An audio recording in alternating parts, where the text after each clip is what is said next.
All right, we are live. Okay, welcome everybody. My name is Tanya Stremme. I am a counselor at Westview High School in the Beaverton School District. Here tonight we have Eric De La Hoya, who is a college advisor.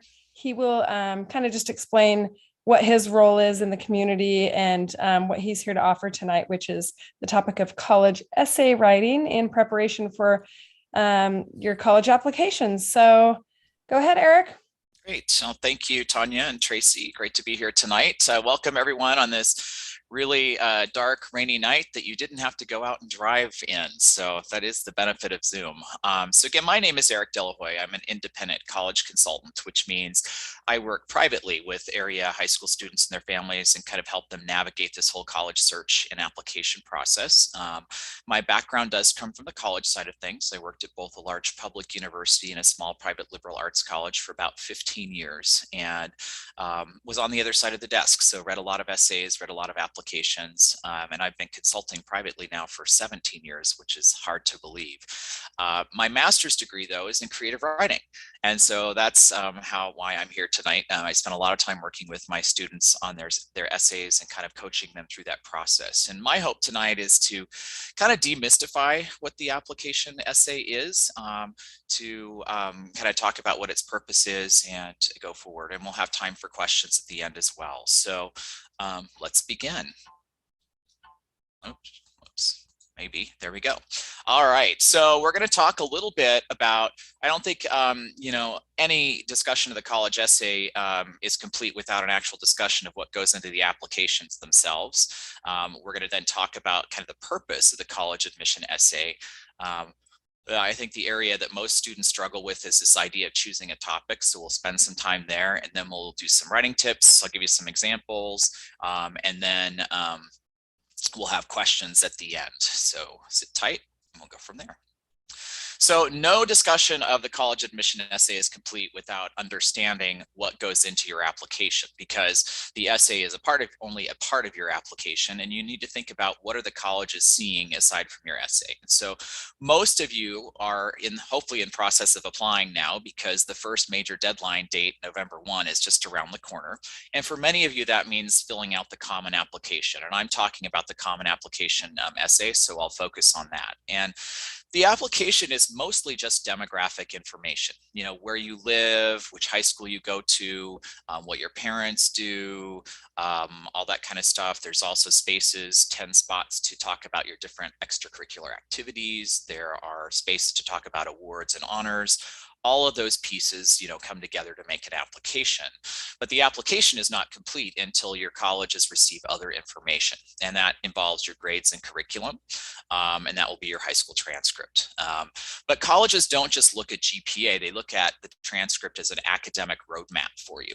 And so they're going to look at the rigor of the curriculum. How much have you challenged yourself with, good college preparatory classes or AP or IB courses or dual enrollment.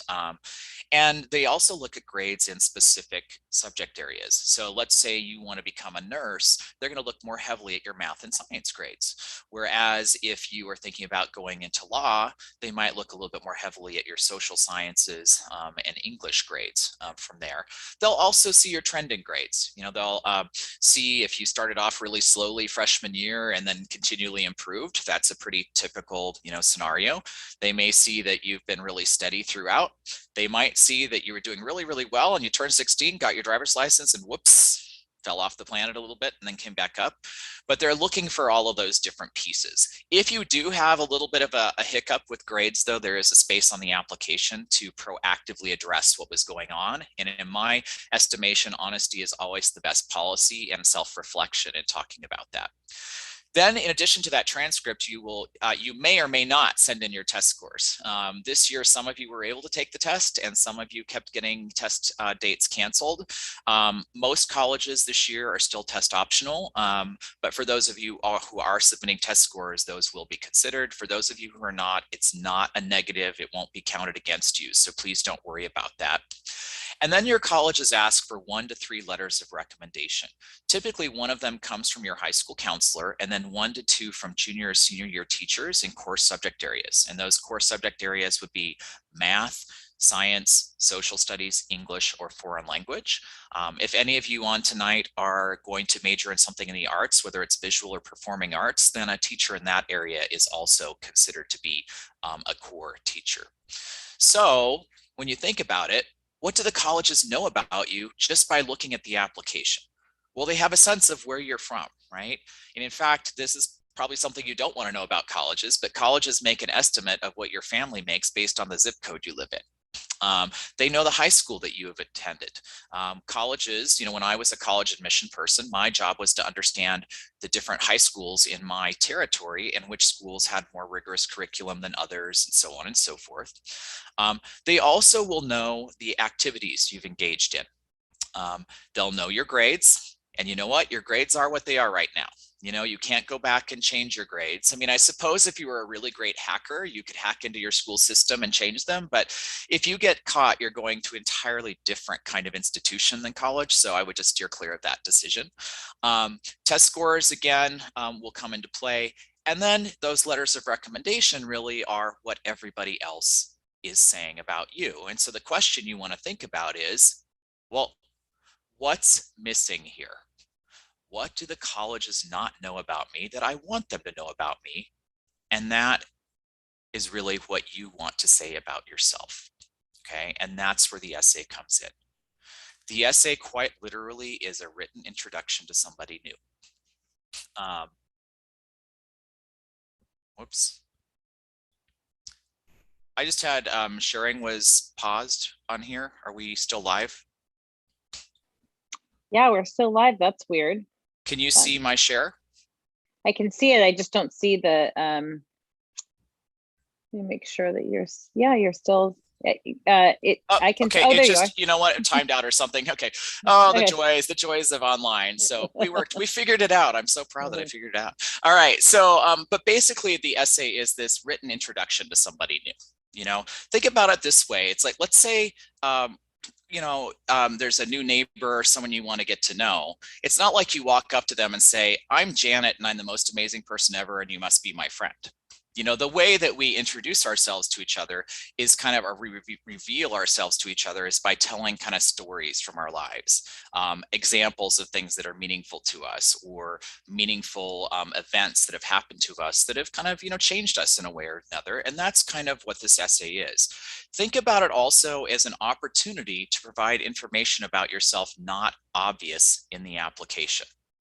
If you were to think about all those materials or all those components that I talked about earlier, and you were able to magically hover over them, you should be able to start thinking about what is obvious, what do they know, and again, what do I want them to know that's important to me?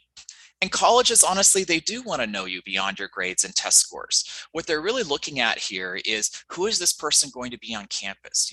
How are they going to contribute on campus? Are they going to be a good fit for the kind of campus environment that we have, and so on and so forth. This is absolutely not the place to repeat all the information presented in your application, though. A friend of mine from high school just sent me his daughter's essay, and the essay was just basically kind of going over everything that was in the activity section of the application. Well, that doesn't give the colleges any new information. So you want to think of this again as an opportunity to give the colleges new information and new insights about you. And don't think of this essay as an opportunity to sell yourself. I think a lot of times in this process, you're told you got to market yourself to the colleges, you have to make them, want you. And, and frankly, you're not a commodity. There's no marketing needed here. Because if you think about this whole process, it's really more of an exercise in authenticity and being yourself than it is in trying to fit into a neat little box. And so think of this as the opportunity to be yourself, within the application. So what the essay is not. The essay is not the 5-paragraph model that we all grew up with, and you've been doing this in your English and history classes for a long time. And we all know what this, essay looks like. You have this kind of catchy intro paragraph that kind of ends in a main thesis that has 3 points. Then you have 3 paragraphs that follow, 1 per thesis point, and a tidy little conclusion that wraps it up in the end.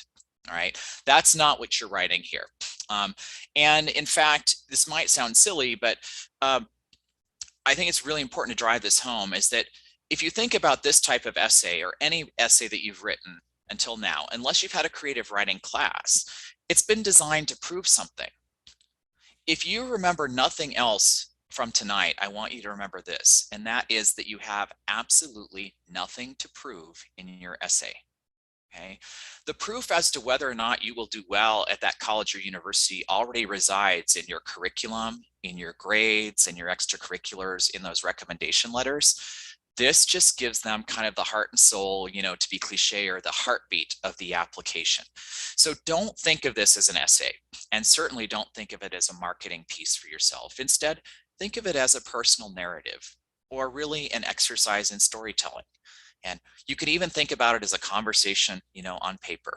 You know, let's say, you know, this weekend you have this incredible experience and you can't wait to get to school on Monday to tell your friends about it. Although, of course, you probably just text them anyway, but let's just pretend that your phone's not working until Monday. You know, you basically think about how you tell your friends, you know, that interesting story that just happened to you. And that's how you want to write this essay. You're relaying information and storytelling, not putting it together in some kind of proving essay. So some essay basics here. Everyone wants to know this. And again, I'm focusing on the common application essay. For those of you who might be applying to the University of Washington, they're on a different application called the coalition application, but these logistics also apply to it. The average essay or the essay limitations are 250 to 650 words. That's not a lot of space. That's 1.5 to 2 pages double spaced. And so it's not a space where you're going to put your life story. Right? Even if you have the most boring life on the planet, you can fill more than 2 pages with that. So what you want to do is think about this as a snapshot of part of your life. It might be an important part of your life that says something bigger, but you can't fit everything in. And that's one of the biggest mistakes I'll see that students make, or parents who go back in and try to edit essays to get everything in. You can't fit it all in. So you have to think about what's going to be helpful or meaningful for me to put in my essay that's going to give them, again, something different about me. The common application and also the coalition application provide several essay prompts. I'm going to tell you that I don't even know what those prompts are, because I always tell my students just to ignore them and go right to the end to topic of your choice. Because the thing is that I often find when students write toward prompts that their essays start sounding academic, you know, because you're responding to something. And instead, if you choose something that's meaningful to you, it's going to be a much more effective essay. Because if you think of it this way, if it's something that's meaningful to you or something that you care about, number one, you know that topic really well. So it's going to be a lot easier to write about that. Number two, you probably care about that topic, so your writing is going to be passionate, and that usually means your voice and your personality will come through in that essay, which makes it very enjoyable to read as a college admission person. If you're trying to fit a topic in that you think a college wants to hear and you're forcing it, your voice is going to sound forced and it's not going to be interesting. So choose something that's meaningful to you, something that you know, because in the end, this really is just a personal, introspective piece of writing. So how do you choose a topic? I mean, that's the part, honestly, that holds students up a lot, because I will tell you that a lot of students I talk to think, oh, I don't have anything interesting to talk about. Nothing bad has happened to me in my life. And I always turn around and say, well, it's really good that nothing bad has happened to you in your life, but you still have an interesting life. And each one of you has multiple things that you could write about within your essay. Okay, this doesn't have to be, you know, writing an essay about you saving, you know, a school bus of, you know, kids from going off a cliff, you know, during outdoor school, you know, or that you cured the common cold when you were doing an internship at OHSU. You know, if you did that, yeah, that's a great essay topic, but frankly, most of us have not. And so just think about those things that are meaningful to you. Maybe there's an experience that you've had that's kind of unique to you, or that not many of other people have had, or maybe something that's caused you to grow in some kind of way. Maybe there's something you can do that not many others can do. Okay? Maybe there's just a meaningful activity, that you've had. The common application, like I mentioned before, has 10 spaces for your activities, but they only give you 150 characters per activity in which to talk about it, which equals about 30 words. You may have an activity that is super meaningful to you that you've had a lot of really interesting experiences within that you want to take further. And by all means, feel free to, turn one of your activities into a much more meaningful, piece of writing. Maybe there's a struggle you've had to overcome. Maybe a personal dilemma you faced. What was it like to have to turn in your best friend for cheating on the test next to you? I actually had a student write an essay like that, and it was really, really good. Anytime you face a choice or a dilemma, it really reveals a lot about not only your thought process, but ultimately your character in that. And maybe, you have just a belief or worldview that is core to you as well that you want to discuss. But any of these are good places to start with when you think about, choosing that particular topic. And what I should say is there is absolutely no right or wrong topic choice. The only thing that matters is that you like the topic, and that topic allows you, to tell the story that you want to tell. So I'm a person who likes to tell stories, which is probably why I have a master's degree in creative writing. And so I always like to give examples of essays that I've seen in the past that were very successful. So here are just a few to look at. This first big picture is the word game Boggle. Now, I don't know if all of you know what the word game Boggle is, and because we're not in an auditorium where you can raise your hands, I'm just going to tell you, so those of you who don't know will understand. And so Boggle is this word game. As you can see here, it has all these dice, and there are letters on each side of the die, and then you have a little egg timer for a minute or two. And what happens is you shake up, the dice, they land with these letters, facing upward, and then you turn over the egg timer and you have a minute or two to come up with as many words as possible. Okay. And the object here is that the person at the end of the egg timer who has the most words wins, right? And so most people, myself included, who is almost an English major, find ourselves looking for like the most impressive, longest words here, which is not really the the object of the game. And so my student who wrote this particular essay, she used to memorize 2- and 3-letter words in the dictionary. So she would win all the time. And then she founded the Boggle Club at her high school. There were like 3 members, and she was the president running, all 3 years. But you can actually tell a lot about her just by the fact that she loved Boggle so much. She loved words, that kind of thing. In fact, she was always late to our appointments, but I could never be upset with her because she was late, because she would stop at Powell's on the way to my office, and she would just lose track of time looking at books. So looking at books is a good reason to be late. Funny story about her, though, is that when she was making her final decision about which school to attend, she was sitting in the auditorium. So this spring, schools are going to be much more open. You're going to be able to visit schools once you have been accepted, and they'll have accepted student weekends where you can go and you can stay on campus overnight. You can sit in on a class or two. You can really get a much better sense of what it's like to be a student there. So she was on the last of her 2 college trip at a school called Hampshire, which is kind of an outside the box. You don't have any grades. You kind of come up with your own path of study. It's kind of like graduate school before graduate school. Anyway, she's waiting in the auditorium, waiting for the speaker to begin. And another young woman sits down next to her, pulls out Pocket Boggle, and asks if she knows how to play. Where do you think she ended up going to school? Now, I'm not going to lie to you and say that your essay topic is going to answer that question for you, but I will say a few years ago, when students were struggling with deciding what they or where they wanted to go, we actually went back and reread their essay together. And for the students who took time and care with their essays and really thought about, that story they were telling, certain characteristics became very clear about them in that essay, and they were able to match those to the characteristics of the colleges very well. And so it can be a very helpful thing, because remember, again, it's a personal, introspective piece of writing. I had another student one year who was a great listener. She was the person everyone went to when they had problems, needed a shoulder to cry on, someone to confide in. Hopefully we all have a couple friends like that in our lives. And she realized this was a real gift that she had. And so she decided that she wanted to become a psychologist or actually a psychiatrist. And so she wrote about that in her particular essay. She actually didn't end up doing that, but she did work for our Senator Ron Wyden for a couple of years, talking to constituents, which obviously having great listening skills comes in handy when you're talking to constituents every 15 minutes and need to relay concise information.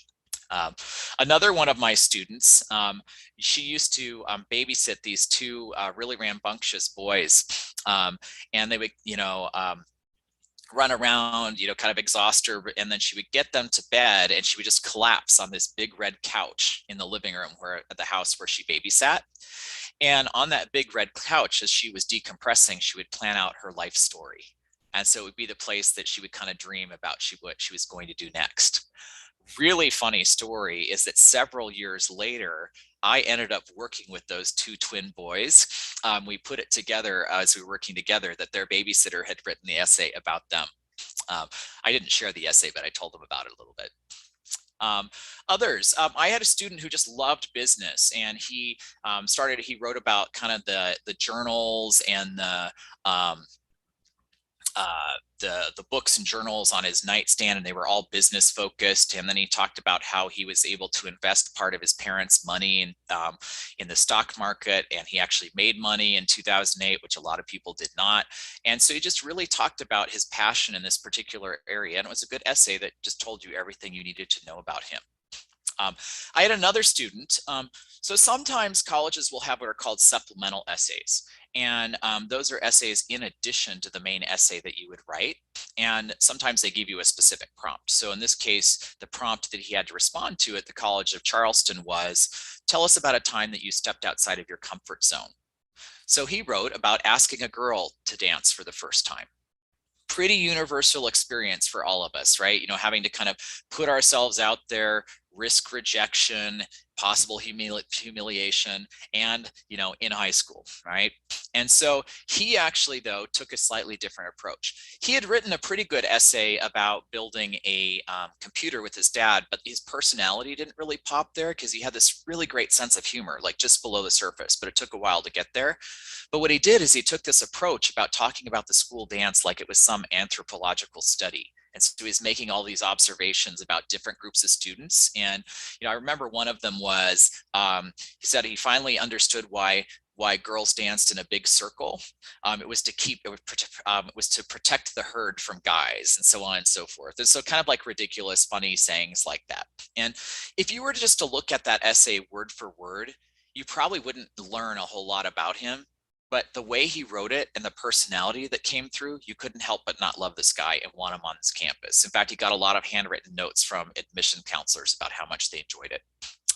Recently, I worked with a student who wrote about building his own boat, and all the time and effort and energy that it took to do that. And it was a really great creative essay. And, and then he ended up putting it out on the Willamette, and it sank within 5 minutes from there. But it really talked a lot about his engineering, interest and his hands-on nature. I worked with one student several years ago. In fact, my first year doing this, so this is a long time ago. And she grew up in a crack house in Spokane. And she wrote her essay about, being 5 years old and making her lunch, her school lunch in the morning, packing her lunch, getting on the city bus, not the school bus, but getting on the city bus and going across town to kindergarten. So she wrote about that as her first story. And then the rest of her essay really became about how she had to learn to trust the adults in her life again.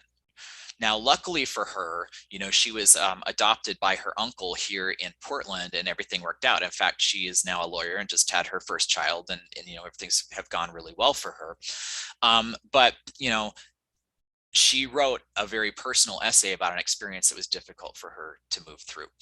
Another student of mine raised miniature horses. I come from Colorado, so I understand horse culture, but I didn't know that miniature horse culture was so involved. And so this young man wrote about being a national champion, but what he wrote about was when he was a little kid, he was one of those, shy boys who would hide behind the knees of his mother.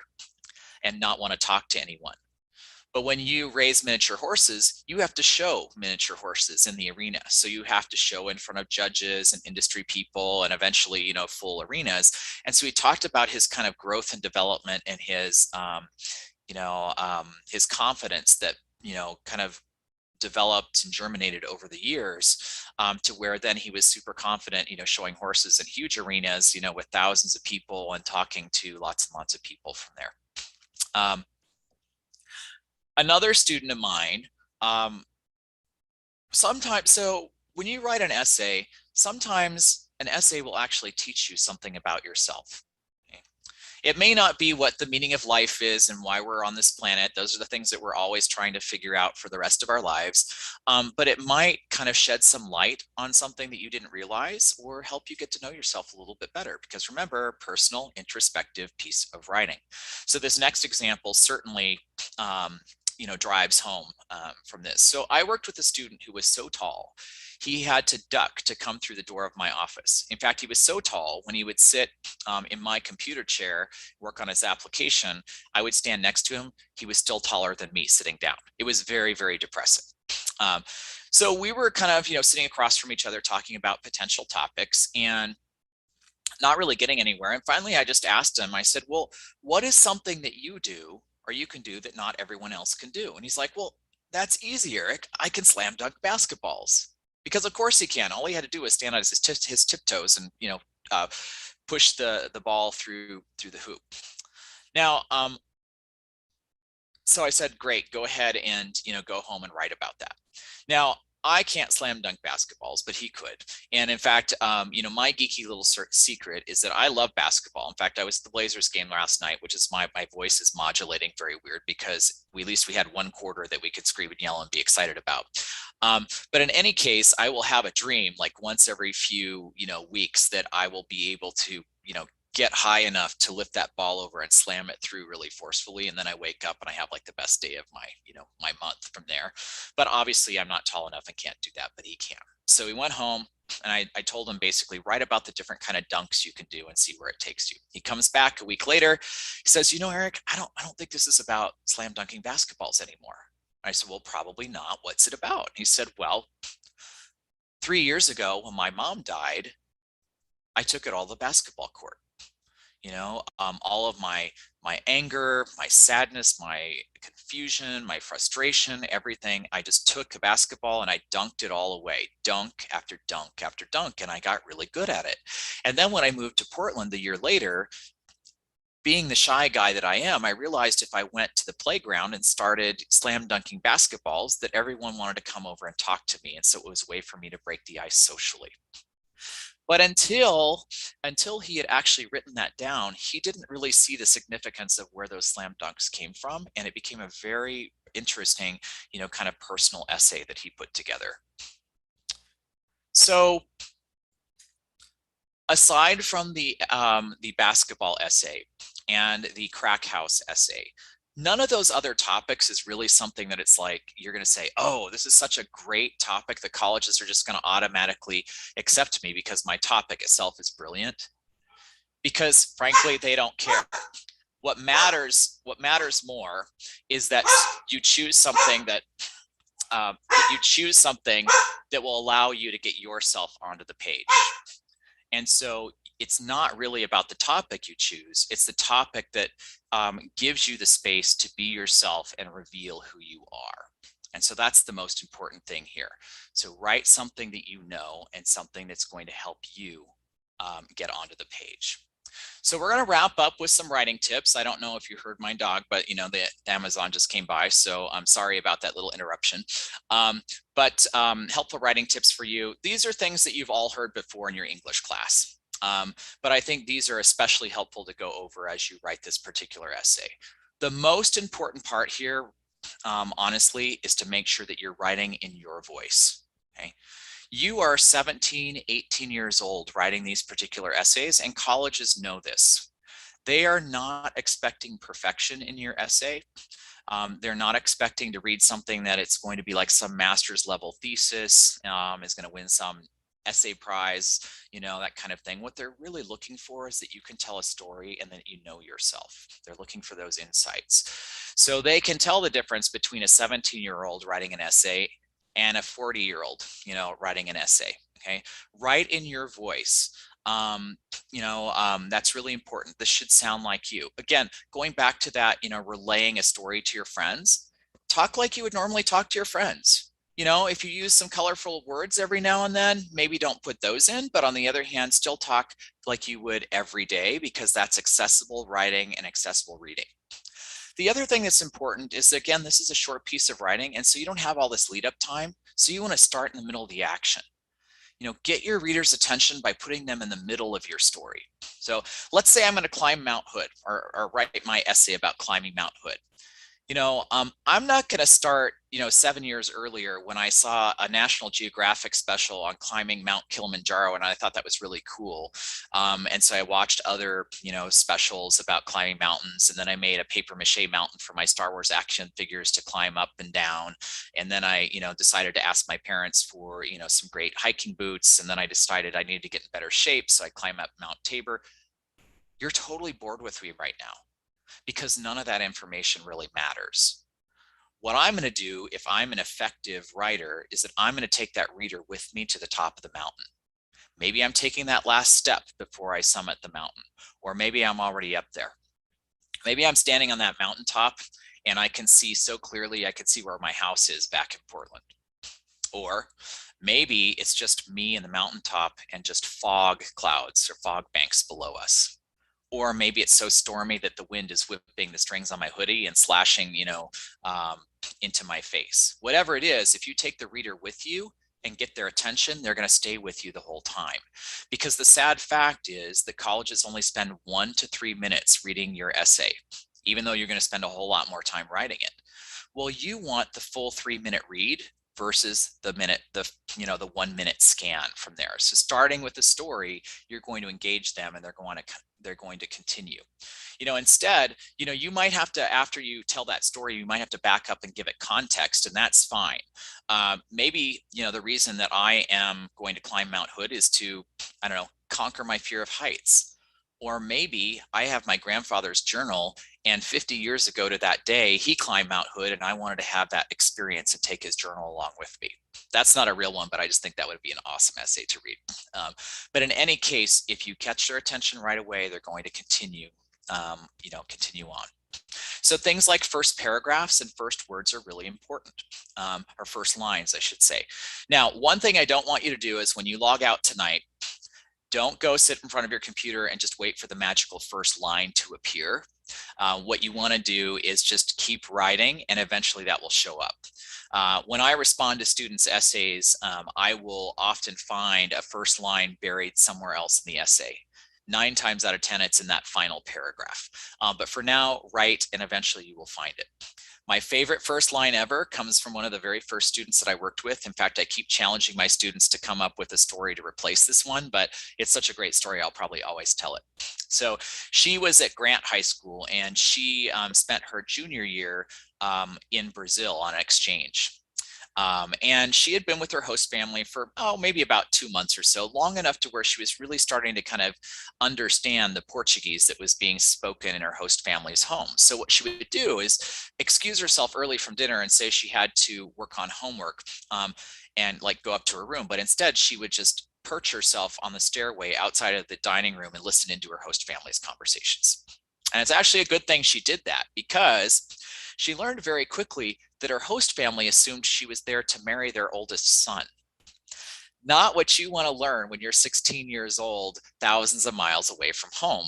So she wrote her essay about packing her bags up in the middle of the night, literally shimmying down a drain pipe from a second-story window, and then finding her way through town, and finding the coordinator of the program to get reassigned. So she got reassigned. She didn't go home. So that tells you something about her.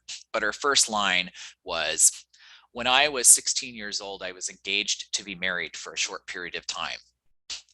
Of course, we all want to know what happens after that, right? Because we're all nosy. We want to know what happens next. We want to see, what ends up in that particular story. So keep that in mind as you're writing those particular essays. The other thing, and you hear this all the time, with things like description and writing, less is more. Be careful about your word choice. Again, you only have 650 words, and so you want to be more intentional about this. So if you can say something, well, let's say, don't call something a giant orange orb of happiness resting its chin on the fuzzy green horizon. Just call it a sunset. We know what a sunset is, and that creates an image in our minds as we're reading. Descriptive writing is important, but don't over describe it. Come up with those right words that really conveys what you want to say. I spend the most time with my students talking about this idea of being specific and using details and descriptions. Make sure you tell a person what did it feel like to have to turn in your best friend for cheating on that exam next to you, or what was it like for you? How did you feel when you worked so hard to make the volleyball team over the summer and you were the only person cut? Or what was it like to work so hard and win the science fair? Those kinds of things. Always think about asking yourself, like, why, or so what, or how did that happen, to get those details. Don't say you're responsible. Say that ever since your mom had to take a second job because your dad had to move out of state, that you've been getting lunch ready for your little brother and sister and dropping them off at school before you to go to school, and then you take them to soccer practice and all that stuff. Those are the details that say responsible without you ever doing that, and that's what you're kind of looking for.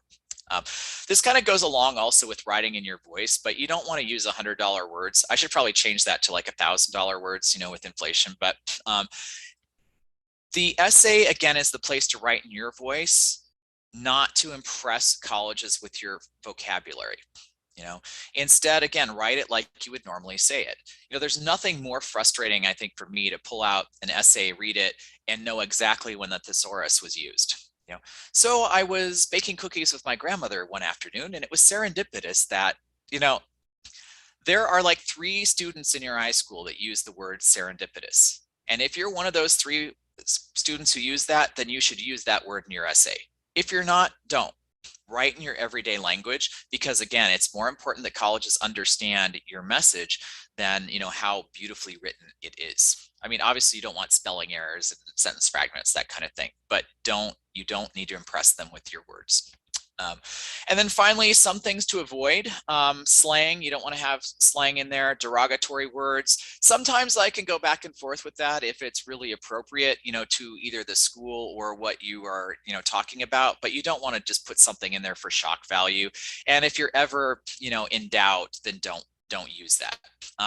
Deeply personal writing, you don't want to get into that. Sometimes students will ask me, but what about things like, mental health challenges, or, I've been, dealing with an eating disorder that I'd like to talk about. You know what, that's okay. Those things are okay, because what you want to talk about is your journey and where you are now and what your struggle was. That's fine. What I'm talking about is deeply personal writing would be like, no one needs to know about, boyfriend-girlfriend relationships or boyfriend-boyfriend relationships or things like that in your essay. This is not the place to do that, okay? Steer clear of judgmental writing as well. Some people will tell you not to write about controversial subjects. I absolutely really disagree with that, because I think if you're going to write about something that's controversial, that actually gets your personality out very, very well. As long as you're not writing judgmentally about people who disagree with you. An example of this definitely comes to mind. I worked with a student just on our essay several years ago, and she wrote her essay about, she had spent like 4 weeks on an exchange in Mexico, and she and her host sister went to Sunday school on one of her last days there. And in the Sunday school group, all of the students were going around talking about their views on abortion. And her view on abortion was different than everybody else in the room. And it really doesn't matter what her view was, to be quite honest. It was just different than what everyone else's was. And her essay was about having to make the decision, do I speak my truth here, or do I just let it go, knowing that I'm not really going to see, these other girls, probably again from there. And she ended up actually, speaking her truth, but it was a really good essay about the difficulty of making a challenging decision, in a tough environment from there. And then finally, Don't waste any time thinking about titles. Colleges don't want them. They don't care, and they're gimmicky. Spend your time with the essay itself. So here we go. We've got some time for questions now. So I don't know if any questions came through in the chat or anything like that. Guess we'll give it some time.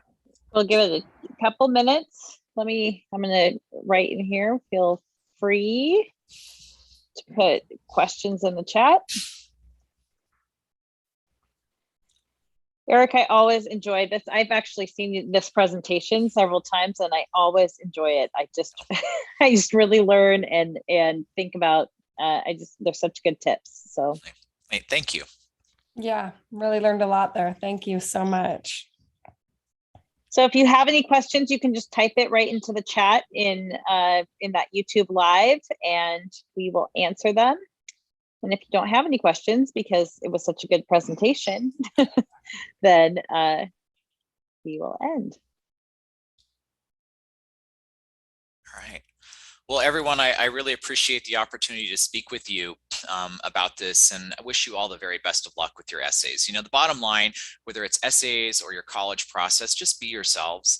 You know, think about what you want, you know, out of your schools. Think about how you want to present yourself, because this is that first really big decision that kind of belongs to you.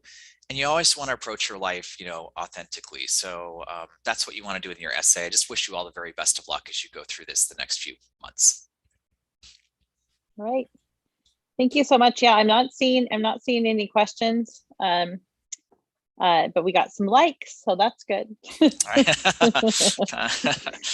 2021, that means. Yeah, right. Yeah. All right. Yeah, that was great. Thank you so much, Eric, for being here tonight and for educating us all and just reminding these families essentially that really just to be themselves. I like that's super important. I can tell when I'm proofreading essays for kids that when they're trying too hard, or maybe a parent helped them write it or something like that. So. All right, I am going to end the live stream and this will be available for watching again. Actually, I was just thinking maybe I should have all the senior English classes watch it. So we might do that. Good idea. Yeah. I'll charge you royalties later. No, just kidding. Okay.